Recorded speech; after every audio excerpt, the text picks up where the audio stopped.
What is going on, everybody? Welcome to Lone Star Mopar Fest 2017. I am in the Hellcat here, about to make my first pass down the drag strip, but as you can kind of maybe see, there's a ton of Mopars around me. There's hundreds of them here, so we'll get to the car show portion here in a little bit, but we just got here not too long ago. I've been setting everything up, kind of cleaning the car off, so we're gonna make pass number one, kind of get a little baseline, and then we'll kind of enjoy the Lone Star Mopar Fest of this event. Right side with the scat back shaker.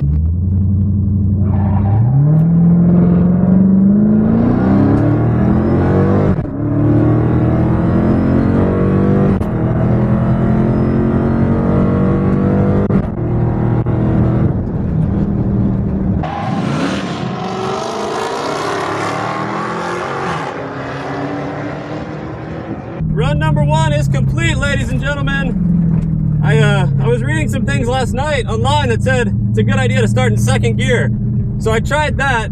There's a big lack of power down low, so either I need to brake boost harder or I'll just launch it in first. But I'm honestly pretty scared that I'm gonna snap this or twist this drive shaft. So I was just trying to do a second gear launch just to kind of see what would happen. But car ran good. I don't think I spun really at all. All right, first pass with the Hellcat. We are in the 11s, so that's nice. 11.9 at 120. My 60 foot was a 2.0, so launching in second gear with drag radials, I don't think there's really a point in doing that. So we're gonna launch it in first gear. We're just gonna kind of ease onto it, not just brake boost it and try to not break this drive shaft. But yeah, well, at least we're in the 11s on the first run, but yeah, there's a lot of room to make up here. All right, so for run two, here's the settings that I'm gonna be going with. Power level, obviously at 700. The transmission is gonna be on the track setting for the fastest shifts. Paddle shifters, it says they're on, but that just means you can use them. They're not actually on. I'm just gonna let the car shift itself. The traction here is gonna be on sport, which is basically the first level of traction control off. We'll go from there and we'll adjust accordingly. And then the suspension, I actually have it in street mode to kind of get a little bit of weight transfer over the rear tires. So that is that. And then over here, even though it says it's 71 degrees outside, that is a complete lie. It's like in the mid 80s. And then my intake air temperature right now is 170 degrees, which at that point, the car is basically heat soaked. So that's great. So there's definitely not going to be any record time set today with 170 degree intake temperatures. We'll have to wait for a cold day in the winter or whatever. However, we get to make our first baseline pass with the first gear launch here in the Hellcat. So pretty excited for it, and we'll see what it can do.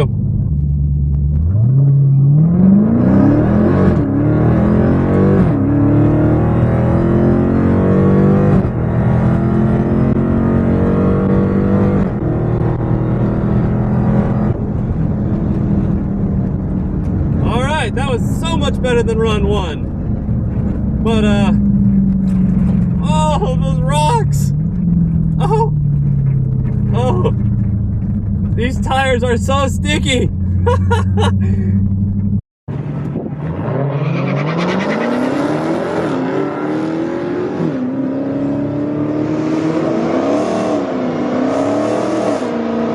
What's crazy is that these tires are so sticky. I was hooking just fine. I rolled onto it just all the first gear, which to me tells me I could launch it so much harder, but if I do that, then I'm just sitting here risking my drive shaft falling off the car, which I don't really think I want to do that today.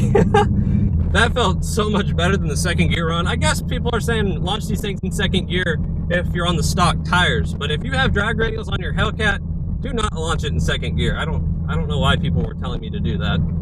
All right, so our first gear pass in the Hellcat is an 11.68 at 120.2. My 60 foot was only a 1.9, so I can launch this thing so much harder. I should be getting like 1.7s. But like I said, I'm just kind of worried about that drive shaft thing. So we're gonna give the car a little break now, kind of show you guys some Lone Star Mopar Fest action, and then here in a little bit, we'll do some more racing. All right, guys, here it is. Run number one there on the left, which was an 11.9. Run number two on the right, which was an 11.6. As you can tell, the 60 foots are not that great, but the tires are sticking perfectly. So my problem is it's me being a little weenie because I don't want to break my drive shaft. But if you want to see the tires and what they've done, well, I've done a little bit of a tape job back here to try to save this quarter panel, but yeah, they you can probably tell in the video they were just throwing rocks and stuff all over the place after I did that. both those passes, and there's just caked on rubber all in there. So that's gonna be fun to clean later. So tires aren't the issue. At this point, it's me just worrying about the drive shaft and also the heat. Intake temperatures of 170 degrees is never a good thing before you make a pass. So this thing won't see any really good times for a Hellcat until the cold weather rolls around, which, you know, knowing Texas, that's gonna be a while. So we'll do some more passes here in a little bit. We're gonna let the car cool down, and I'll show you guys Lone Star Mopar Fest, which, as you can see here, there's just cars surrounding me. It's awesome. And then the track's right there.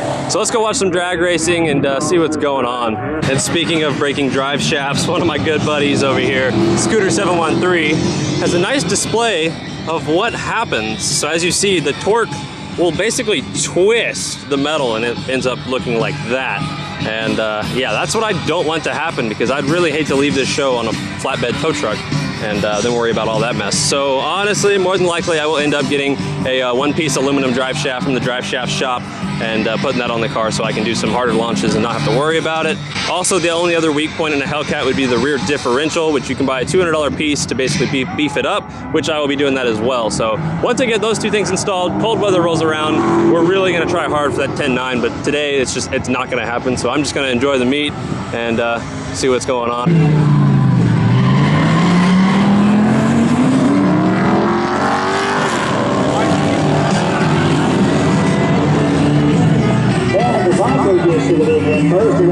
Dodge Viper 1148. We got the whole squad over here. We got Big Sean, Big HTX Scat, boy, Big Alex Monshine Photos. What is it? Alex Mon Photos. Alex Mon Photos.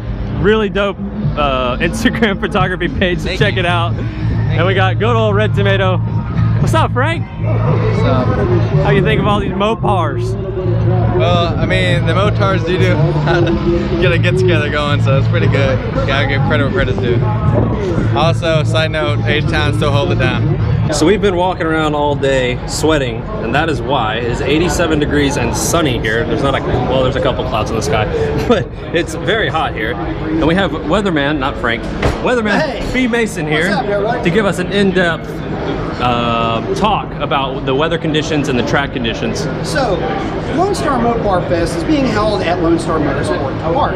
It's a cool little venue, but it's not quite the NHRA venue that you find like at Royal Purple, and because of that, track prep, well, it could be a little bit better.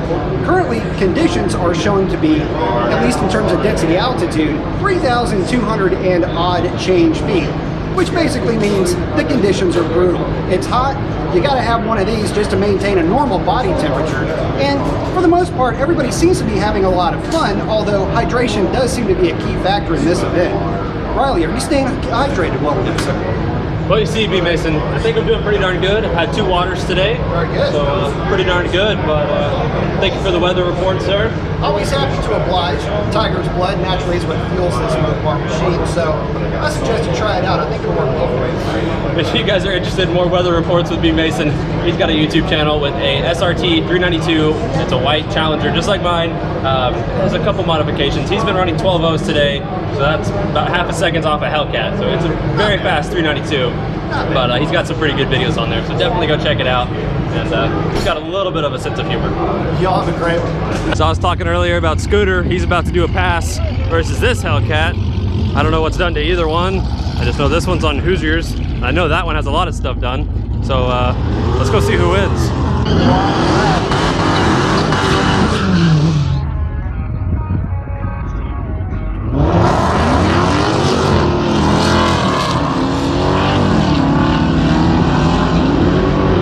Looks like Scooter spun a lot off the jump there, but let's see. Foster takes this round 11:13, 122 miles an hour. 11:13. That's pretty darn fast.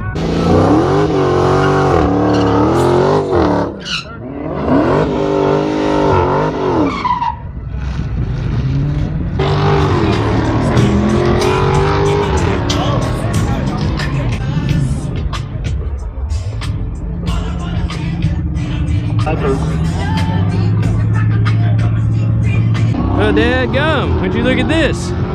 Hey, Sean, what do you think? Does it look like some 305 drag radials? Yeah, probably. I would say that they should put these tires on the back, just put those on the front, and then you got yourself Yeah, a proper. I think those would look. They would work a lot better in the back for sure. Yeah, I mean they did it wrong. I mean, it does look right when it's on here like this. No. I think it looks right, but I think it would definitely work a lot better in the back. That's just my professional opinion. I know what I'm talking about. So That's a trained professional right there. that's right. My goodness. I was talking to Sean a minute ago, and we agreed that if we had the opportunity to drive this for whatever reason, I don't think I would do it, because honestly, this would scare me a lot. And that right there is just like a little bitty cockpit. That's ridiculous. Mad props to all the serious drag racers out there that do this, because that is just unreal. This boy over here volunteered to do photography, but all he's done all day is just sat in this golf cart. Chill, fam. It's hot. Now walking over here, I believe this is the Hellcat Finals. These are the two fastest Hellcats here today, and they're both running in the 10s, but they both are not stock, obviously. So let's see what they do here. See who wins, Charger versus Challenger.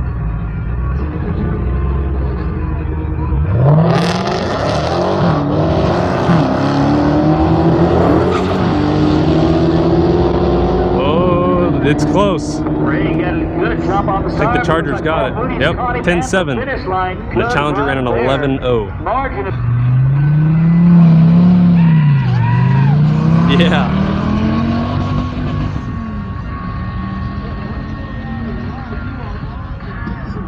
Good run down for the Viper left lane, crosses the stripe, 12:35. Viper ran a 12-3. I think so, something happened there. So now back over here at the Hellcat. I was gonna do pass number 3, and then I started talking to B. Mason, you know, the weatherman guy from earlier. He knows a lot more about this stuff than I do. And basically what he was saying is that he's been doing some tuning on some cars out here and trying to check out their data logs. From what he's seeing by looking at computers, the cars out here are pulling like 4 to 5 degrees of timing, meaning a 707 horsepower car, such as a stock Hellcat, all of a sudden becomes a 630 horsepower car. And at that point, it's like, well, why am I gonna bother beating on the car, wasting the tread on these tires, which, you know, there's not much of to begin with, risk breaking the drive shaft and not having a ride home. There's just kind of not really a point in doing a third pass. There's kind of just too many like things against it. So I think I'm just gonna keep it at those 2 passes for now, and then probably do some more street testing and see how it does there. And B. Mason was also talking about maybe doing some kind of small little track rental at Royal Purple Raceway in January, which, hey, that's cold weather. I said I'm all for it, sign me up. So I don't know when that will be, but yeah, that's what I plan on doing. Unfortunately, Royal Purple Raceway is currently housed to about, like, I don't know, several thousand cars.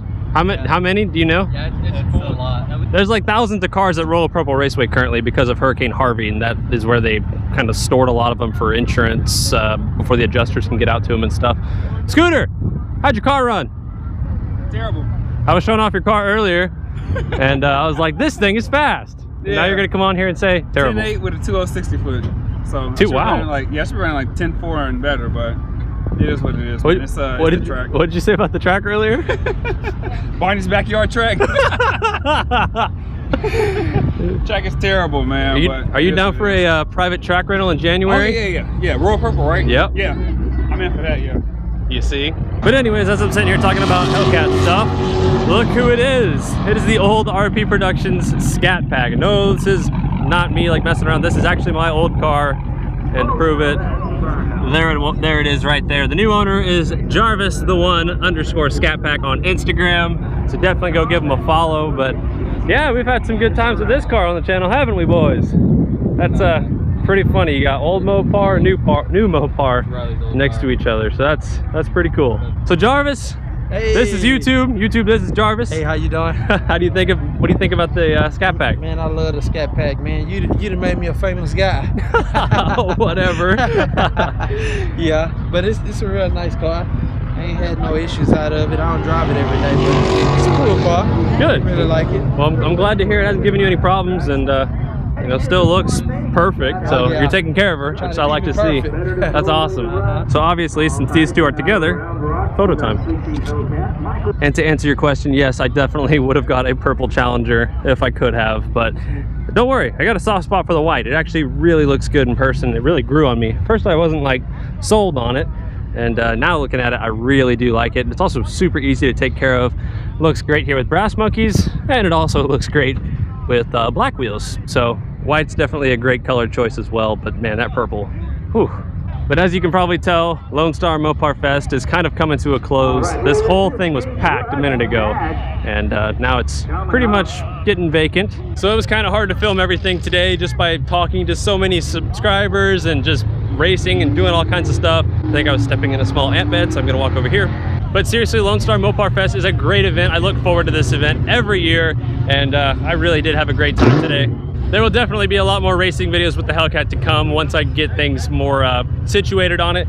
It's sitting back there right now with 1,700 miles on the odometer, and we're already drag racing it with basically slicks on the back. So we're off to a good start. But I'm actually very happy with running an 11.6 today. Given the conditions, I knew I wasn't gonna set any record times, which is why I'm not even bothering going again. But 11.6, very first time out, only the second pass.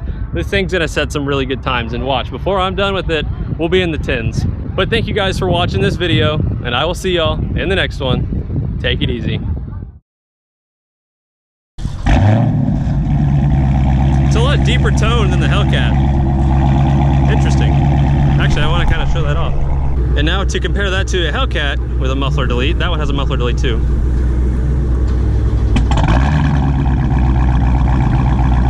See, a little bit different tone. All right, are you ready?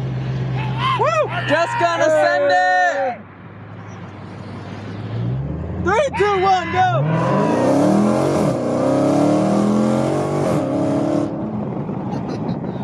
It's so much slower with 4 people. That is ridiculous.